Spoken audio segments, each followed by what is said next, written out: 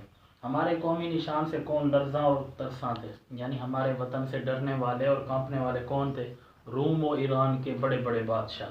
یہ اس کا جواب ہے، روم اور ایران کے بڑے بڑے بادشاہ. ہمارے قومی پرچم پر ستارہ کس چیز کی چمک ہے؟ ہمارے قومی پرچم پر وطن کے اچھے نصیب کی چمک، یعنی وطن کے اچھے نصیب کی چمک، یہ ہمارے ستارے کی چمک سے یہ مراد ہے. شاعر نے بہادر غازیوں کی ہمت اور قوت کے بارے میں کیا کہا؟ جواب: شاعر نے کہا ہے کہ ان کے سینے قرآنی تعلیمات سے منور تھے اور ان کے چہرے ایمان کی روشنی سے چمکتے تھے. آخری سوال کا جواب کیا ہے؟ ان کے سینے قرآنی تعلیمات سے منور تھے اور ان کے چہرے ایمان کی روشنی سے چمکتے تھے. آگے مشق نمبر 2 ہے.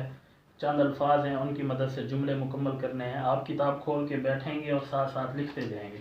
دیکھیں، ہمارے وطن کا پرچم ہماری خوش قسمتی یا ڈیش خالی جگہ ہے کا نشان ہے. تو کس کا نشان ہے؟ اوپر سے ہم نے ایک لفظ چوز کرنا ہے، سطوت. تو پہلے کے اندر آئے گا سطوت. ہمارے وطن کا پرچم ہماری خوش قسمتی یا سطوت کا نشان ہے.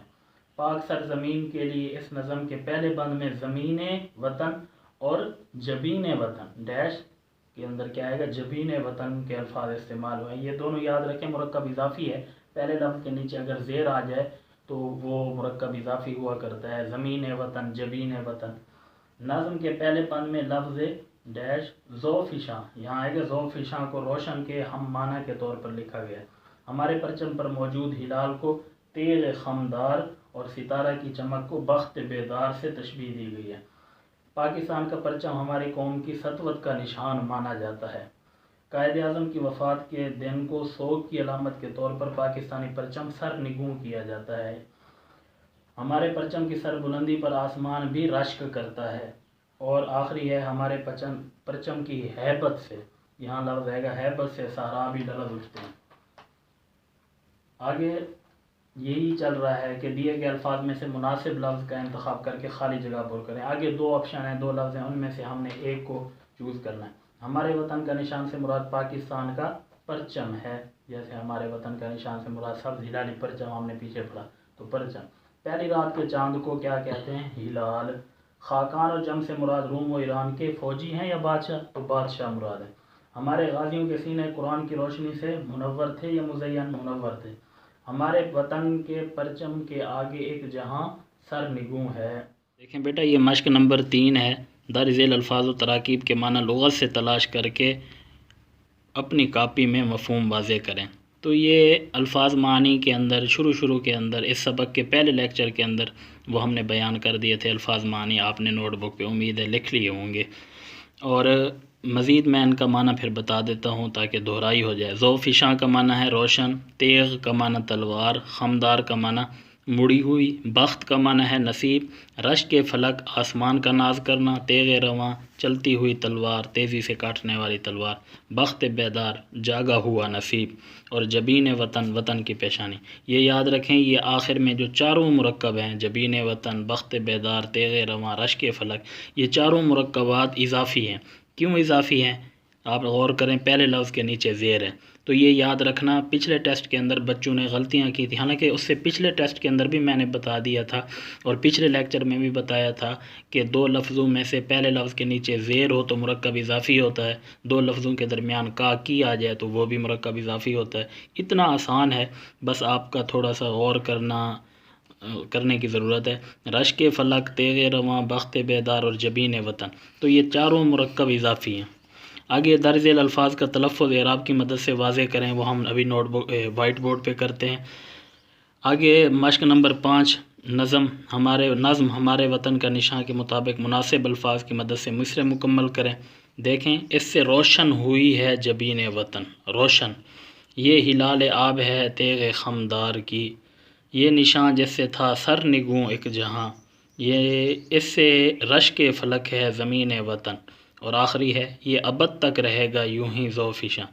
آگے 6 نمبر میں ہمارے وطن کا نشان کا مرکزی خیال، وہ بھی ہم نے نوٹ بک پہ لکھ لیا تھا پہلے، اور مشق نمبر 7 کے اندر اوپر والی سطر میں دیے گئے الفاظ کے ہم الفاظ نظم سے تلاش کر کے نیچے والی سطر میں لکھیں۔